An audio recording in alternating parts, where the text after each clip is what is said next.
આવનારા દિવસોની અંદર ત્યાં શું શું જો હુકમી લાવે છે ને અમે પુરાવા સાથે આપવાના છે, પુરાવા સાથે કે આ વિસ્તારમાં શું શું ચાલે છે, ક્યાં 2 નંબરના ધંધા ચાલે છે, ક્યાં આઈડીના કનેક્શન ચાલે છે, ક્યાં ગેમ્બલિંગ ચાલે છે, કોના ફાર્મમાં બાયોડીઝલનો ધંધો થાય છે, કોને ત્યાં જીએસટીના 2 નંબરના ટેક્સના ઇન્વોઇસ બને છે. આવા તો અસંખ્ય ધંધા કુટુંબ પરિવાર કરે છે અને એમાં કોઈને આમ તેમ કંઈ પણ થાય તો સીધું જ એમની સાથે માર ઘર્ષણ. તો આ બધી પ્રવૃત્તિ ન ચાલે. જે ખેતર તમને વાવવા આપે તો એ માલિકીનું ન થાય.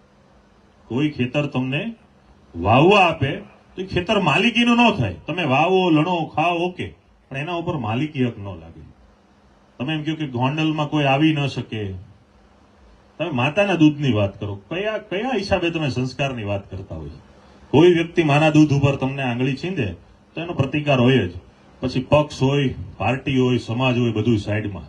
સૌરાષ્ટ્રમાં કહેવત છે કે તમારા માને કોઈ પડકારે કે તમને કોઈ ગાળ આપે એ કોઈ ન ખાય, ગોળી ખાઈ લે, ગોળી ખાઈ લે.